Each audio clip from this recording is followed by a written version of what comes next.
बहन जी नमस्कार। नमस्कार सर। क्या नाम है जी आपका? जी मेरा नाम नेहा अग्रवाल है। नेहा जी कहाँ से आए आप? मैं पठानकोट पंजाब से आई हूँ। संत रामपाल जी महाराज से कब जुड़े आप?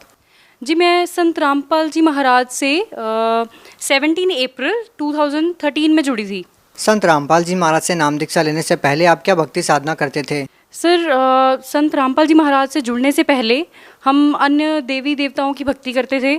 और जो मेरे पेरेंट्स थे हम भोलेनाथ जी के पुजारी थे कह सकते हैं आप। और मेरे पेरेंट्स सुबह 4 बजे उठ के मंदिर धोने जाते थे वहाँ पे।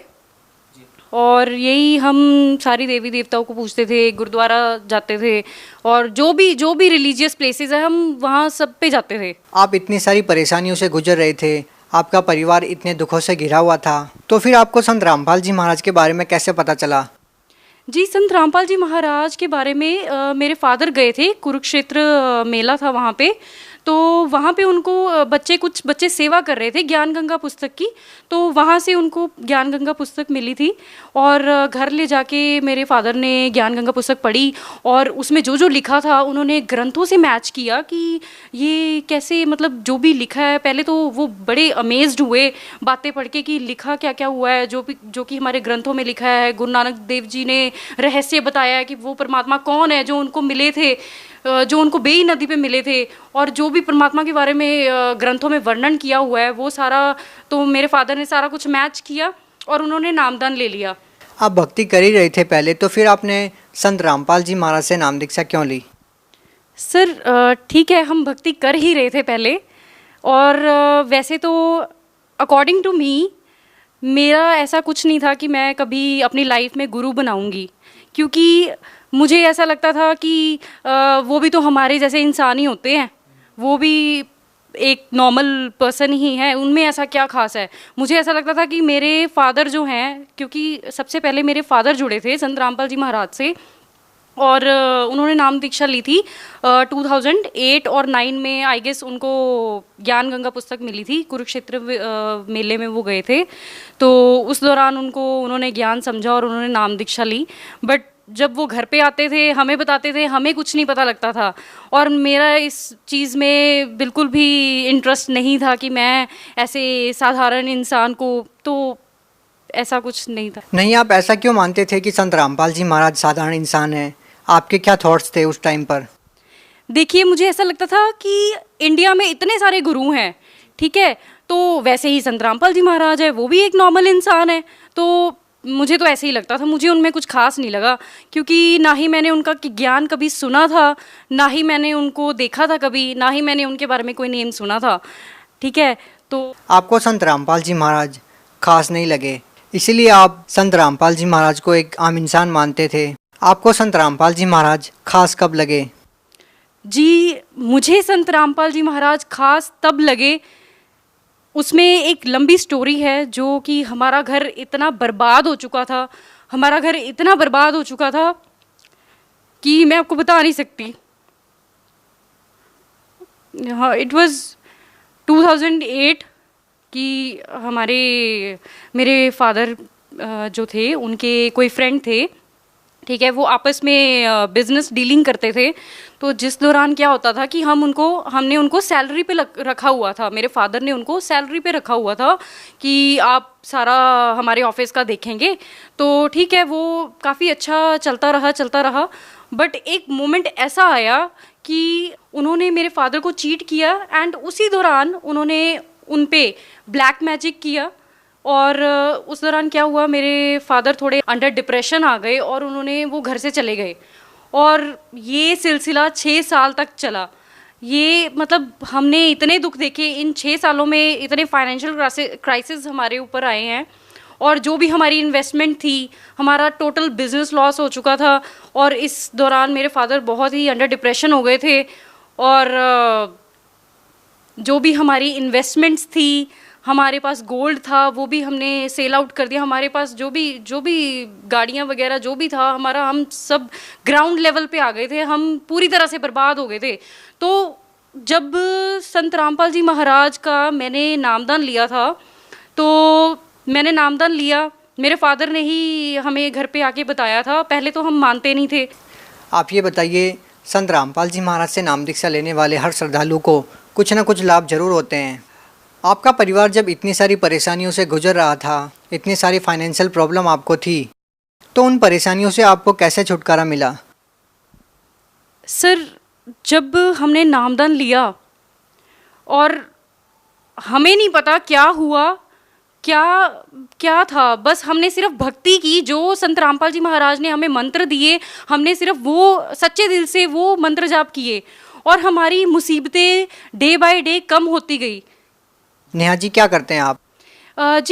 मैंने बैचलर्स इन साइंस किया है and currently I am preparing for banking and other competitive exams.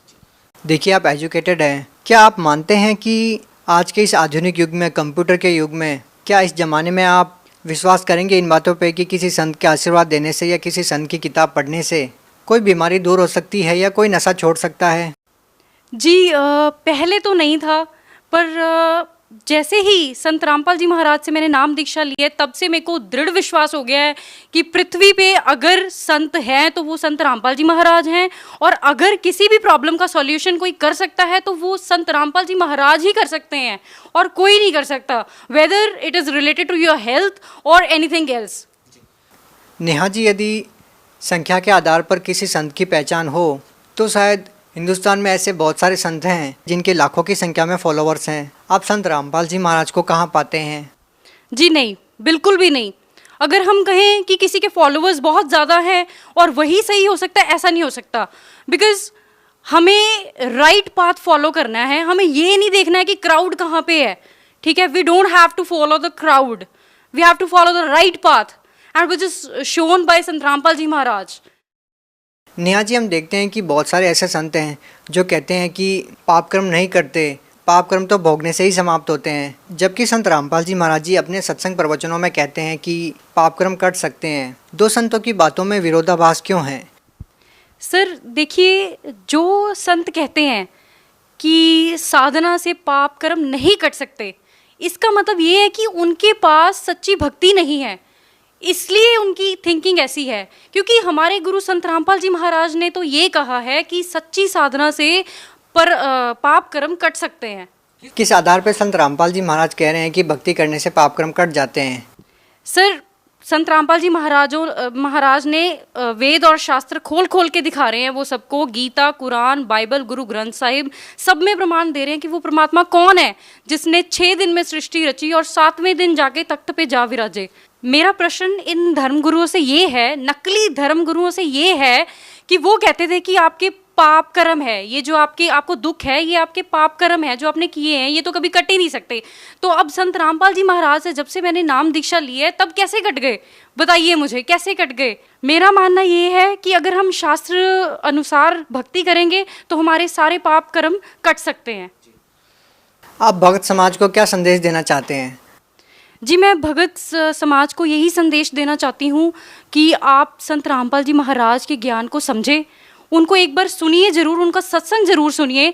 अगर आप नेगेटिव वे से भी देखना चाहते तो देखिए ज़रूर, वेदर इट्स पॉजिटिव और नेगेटिव, वो आपका अपना डिसीजन होगा कि आपको वो सही लगते हैं, वो गलत लगते हैं। आप देखो तो सही एक बार कि वो कह क्या रहे हैं, what he is trying to convey the message. अच्छा, हम आपसे ये जानना चाहते हैं कि संत रामपाल जी महाराज से नाम दीक्षा लेने से आपको क्या क्या लाभ मिले, क्या क्या अनुभव हुए? जी, सबसे बड़ा लाभ संत रामपाल जी महाराज से नाम दीक्षा लेने के बाद तो हमारा ये था कि हमारा घर जो नरक बन गया था वो पूरी तरह से संत रामपाल जी महाराज ने स्वर्ग बना दिया है।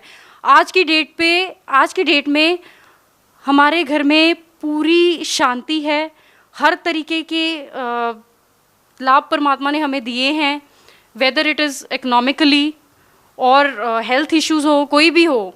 जो मेरे ब्रदर थे वो काफ़ी ड्रिंक वगैरह करते थे और नशा भी करते थे थोड़ा बहुत, और वो भी परमात्मा की दया से उन्होंने छोड़ दिया है। जो श्रद्धालु संत रामपाल जी महाराज से नाम दीक्षा लेना चाहते हैं वो उनसे नाम दीक्षा कैसे ले सकते हैं?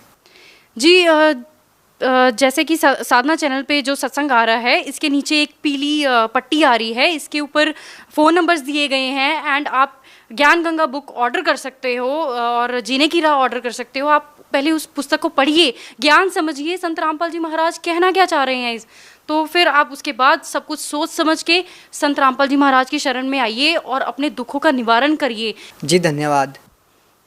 Thank you.